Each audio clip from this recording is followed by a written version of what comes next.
देख रहे हैं DMM न्यूज़।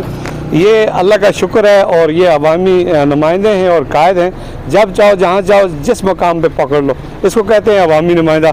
अगर यहाँ पे कोई ब्यूरोक्रेसी हो, डिप्टी कमिश्नर हो, DC मानसरा हो या कोई और किसी ब्यूरोक्रेस हो, तो खुदा की कसम अगर उसके पीछे कोई आदमी खड़ा हो सकता है, जब तक उससे परमिशन न ले, पहले इजाज़त न ले, 2 घंटे उसका इंतज़ार न करे। क्योंकि मेरी सारी ज़िंदगी गुजर गई ऐसे लोगों के बीच। तो ये कि उनकी अच्छी आदत है। सरदार साहब की एक छोटा सा बच्चा भी आता है, जहाँ खड़ा होता है पकड़ लेता है। बहुत मेहरबानी सरदार साहब, आपकी पूरी काबीना यहाँ पे मौजूद है। मैंने शायद बहुत सारी बातें कर दी। साबिक ज़िला नाज़िम सरदार सैयद गुलाम साहब, मौजूदा तहसील बफा के नाज़िम सरदार शाह खान साहब, सॉरी, और दीगर इनकी पूरी काबीना और भी बहुत सारे दोस्त हैं, किसी शादी में तनावल गए थे। बहुत शुक्रिया सरदार साहब, मुख्तसर 2-4 मिनट के लिए आपका वक्त भी कीमती है। आपके कायद मियां मोहम्मद नवाज शरीफ साहब बड़े डेंजरस हालात में मुल्क इस वक्त किस डगर पे चल रहे हैं और अबूरी हुकूमत कायम है और एक बड़े दावे के साथ आ रहे हैं। और जब भी मुल्क में कोई बुरहान होता है, कोई मुश्किलात होती हैं, क्राइसिस होते हैं, तो फिर ऐसे टारगेट मिलते हैं। आपको तैयारियाँ भी हैं।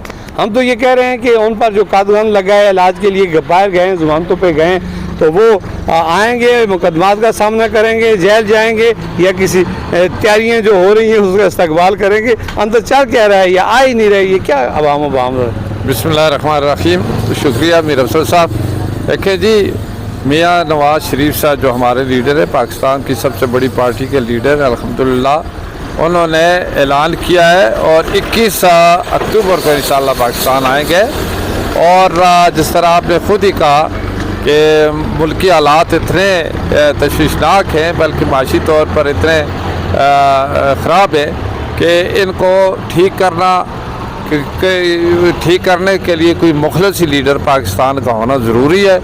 और मियां साहब पिछली 3 दफ़ा इस मुल्क के वज़ीर आज़म रहे और आखिरी टाइम जब वो वज़ीर आज़म थे, इस मुल्क के तरक्याती काम भी है, मईशत भी ठीक थी, रोज़गार भी मिल रहा था और इन्वेस्टर भी बाहर से आ रहे थे। यहाँ CPEC के माहिदा जो हुआ है पाकिस्तान को, यानी इस खिते में एशियन टाइगर बनाने के लिए पेशरफ्त हो रही थी, लेकिन एक इस मुल्क के साथ ज़्यादती हुई कि इतने मुख्तलिफ लीडर को ये साजिश किसने की? साजिश जिसने भी की वो सारे बेनकाब हो चुके हैं और कोई मतलब है इस वक्त खुद आवाम के सामने है। क्या उनको सज़ा मिलेगी?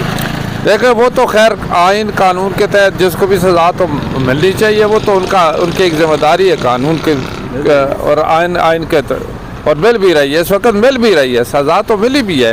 अवाम तड़प गए, बच्चे भूखे बिलक रहे हैं। देख लिया, देखो जो नया पाकिस्तान का नारा लगा कर आए थे, उनका भी 4-5 साल देख के अवाम तड़प रही है। इसी वजह से तड़प रही है, उनकी वजह से तड़प रही है। बेरोज़गारी आम हुई है, महंगाई ज़्यादा हुई है, तरक्याती काम नहीं हुए और मुल्क कर्ज़ों की शिकंजे में फंस गया था। तो इस वजह से यानी आज उसकी वो सज़ा भुगत रहे हैं जो जेलों में इस वक्त। PDM की मायूस कारकर्दगी में आपकी पार्टी किस तरह उसको फेस करेगी इलेक्शन में? PDM की मायूस कारकर्दगी नहीं, PDM से पहले महंगाई कितनी रह गई? PDM से पहले मुल्क दिवालिया हो रहा था।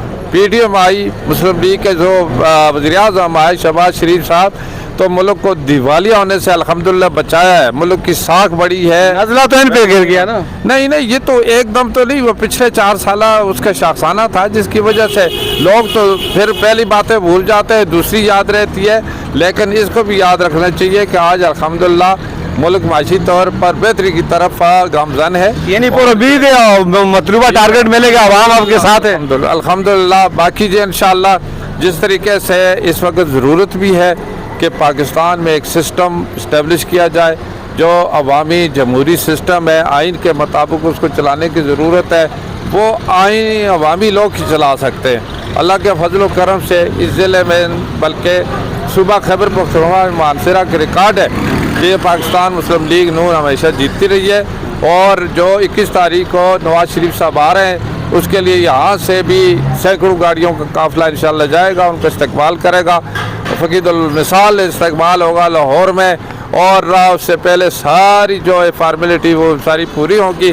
और जो मियां साहब गए को रात के अंधेरे में नहीं गए, उस वक्त की हुकूमत के वज़ीर आज़म ने ख़ुद मतलब उनको बाहर भेजा, इलाज के लिए गए हुए थे। उसके बाद यानी जितना अरसा भी गुजरा है, मुल्क की बेहतरी के लिए वहाँ से भी उनकी कोशिश रही है, उसकी पूरी पार्टी की कोशिश रही है। पिछले उस दौर में एक انتہائی تاریک دور تھا جس میں پاکستان مسلم لیگ کے نون کے جو لیڈرشپ نے یہاں جیلیں بھی بھگتی ہیں اور سختیاں بھی برداشت کی ہیں الحمدللہ، لیکن ملک پر آنچ نہیں آنے دی. لیکن جو لوگ ابھی آئے انہوں نے ملک کو بھی بدنام کیا. ان کو جب احتساب کا سامنا کرنا پڑا تو انہوں نے تو پوری دنیا میں پاکستان کے عوام کو بھی بدنام کیا، ملک کو بھی بدنام کیا. اس لیے اس بدنامی کو ختم کرنے کے لیے، اس کو بہتر بنانے کے لیے مخلص لیڈر کی بہت شکریہ سردار صاحب. ابھی جہاں الیکشن آ رہے ہیں بہت قریب مقررہ مدت میں ہوں گے انشاءاللہ، تو یہ پی ٹی آئی اور پیپلز پارٹی جے یو آئی کا مستقبل کیا ہوگا اور نون کس طرح اس کو فیس کرے گی؟ دیکھیں جی، مستقبل تو آپ کے سامنے ہے. لوگ سوچ سمجھ کر ووٹ دیں. نون نے 13 سے لے کر 17 تک جو کارکردگی کی ہے وہ عوام کے سامنے. اگر اس سے عوام چشپوشی کرتی ہے تو پھر اس کی عقل کو خدا یافت. لیکن یہ ہر باشعور لوگ ہیں پاکستان کے، الحمدللہ سیاسی طور پر بھی میچورٹی آئی ہے. ملک کے کونے کونے میں ایک اس کی جو ثبوت موجود ہیں، جتنے ڈیولپمنٹ ہوئی ہے، موٹر وے بنے ہیں، ڈیم بنے، اس کے ساتھ بجلی بنی تھی، اور اسی طریقے سے جگہ جگہ گیس لوگوں کو سہولت فراہم ہوئی ہے. اور اس کے بعد 4 سال کا دور جو گزرا ہے، بے روزگاری عام ہوئی اور غربت میں تقریباً غربت کی لکیر 2 کروڑ لوگ یعنی اس میں شامل ہوئے. نیچے اس پہ کچھ نہیں کہہ سکتے سردار صاحب، ماتم ہی ماتم کر سکتے ہیں. تباہی ہے. اس تباہی کو، اس ماتم کو، اس گرتی ہوئی معیشت کو، اس ملک کی دوبارہ بحالی میں بہت وقت لگے گا. اس کے لیے کون اتنی ذمہ داری اٹھائے گا؟ کون سی پارٹی ہے؟ یہی تو ہم کہتے ہیں، پاکستان مسلم لیگ نون اس کی ذمہ داری اٹھا رہی ہے. دیوالیہ بچانے کے لیے بھی ہم نے سیاست کو داؤ پر لگایا ہے، پارٹی سیاست کو داؤ پر لگایا ہے، لیکن ریاست کو بچایا ہے، پاکستان کے عوام کو بچایا، ان کی عزت بحال ہوئی ہے.